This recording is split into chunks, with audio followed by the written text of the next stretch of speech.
ملک سونا خان بے وس۔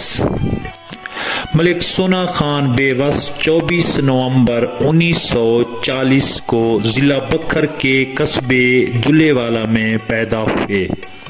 مڈل تک تعلیم حاصل کی اور 1952 میں المیہ شعری پڑھ کر شاعری کا شوق پیدا ہوا۔ اپنی مادری زبان میں شعر کہنے شروع کیے۔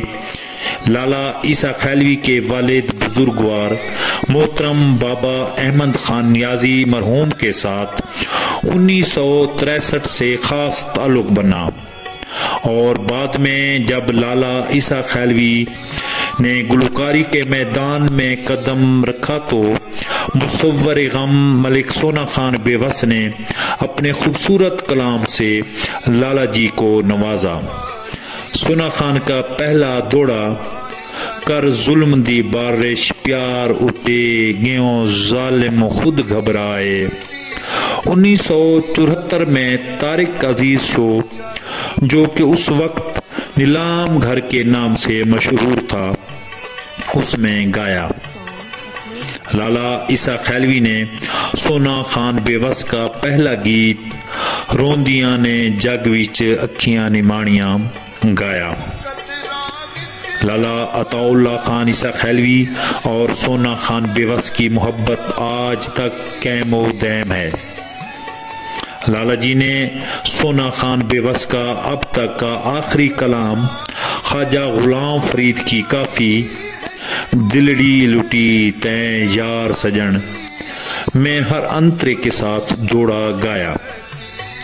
سونا خان بے وس جانی کے سونا خان بے وس کے 487 دوڑے اور 82 گیت اور غزلیں عطا اللہ خان عیسیٰ خیلوی نے گائے ہیں، اور ہر گیت ایک شاہکار گیت بنا، جن میں سے چند ایک یہ ہے: اللہ دی امان ہوئی، بوں تڑپائی ڈھول نہ دانا، میری بے قصیدہ تماشا بنا کے، میں کوں اپنی لٹی زندگی دا نئی ارمان چند ڈھولا، اور آخر پہ ایک اور دو دغا باز سن دی حامی، آخر دغا کمائے ہوئی، اور ایک اور گیت میری محبت میری وفا کو، تیرے پیار دی ابتدا منگدا رہندا، جیسے لا زوال شاہکار گیت شامل ہیں۔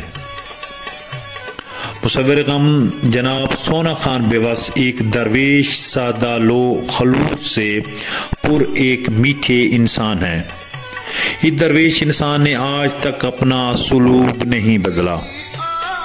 ان کے گیتوں، غزلوں، نظموں اور دوڑوں میں جہاں ہجر و فراق کے تپتے دنوں کی روشنی اور حرارت ہے، وہاں درد و سوز میں ٹھنڈی راتوں کی دلگداز چاندنی بھی ہے۔ وہ اپنے ہر المیہ مصرے سے پہچانے جاتے ہیں۔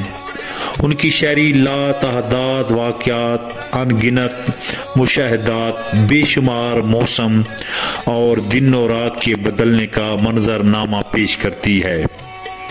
یہی وجہ ہے کہ مصور غم کا ہر مصرع میٹھا اور رسیلا ہے۔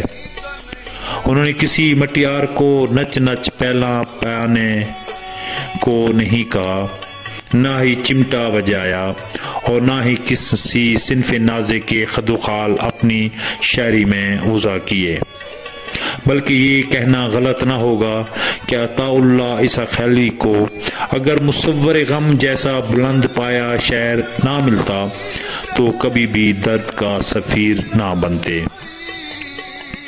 اگر گونج انسانی زبان میں نالاں کنا ہوتی تو میں سمجھتا ہوں کہ وہ بالکل مصور غم کے گیتوں اور دوڑوں میں اپنا درد بیان کرتی۔ ملک سونا خان بے وس ایک شاعر ہی نہیں، ایک ادارے اور ایک انسٹیٹیوٹ کا نام ہے۔